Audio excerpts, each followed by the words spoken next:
Welcome to the Learning Pines YouTube. We hope this video helps. In this video, I will explain how to fill up a joint affidavit for SSS. This crucial document is often required for various SSS claims, particularly those involving beneficiaries or corrections to member records. Before you begin, ensure you have all supporting documents ready, such as birth certificates, marriage certificates, and valid ID.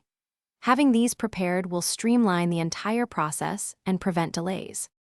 When filling out the joint affidavit, pay close attention to the personal details section. You and your co-affiant must provide full names, addresses, and contact numbers. Clearly state your relationship, for example, husband and wife or parent and child.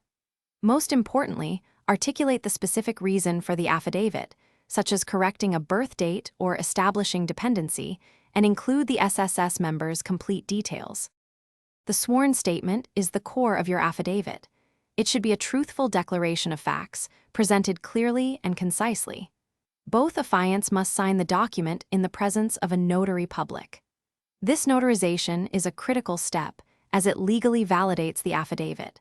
Double-check all information for accuracy before signing, as errors can lead to rejection and further processing delays.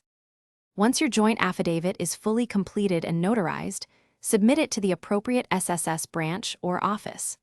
Always retain a personal copy of the notarized document for your records. SSS may require further interviews or additional supporting documents, so be prepared to provide these if requested. Proactively follow up on the status of your application to ensure timely processing and resolution. Thanks for watching. Consider subscribing if we helped you.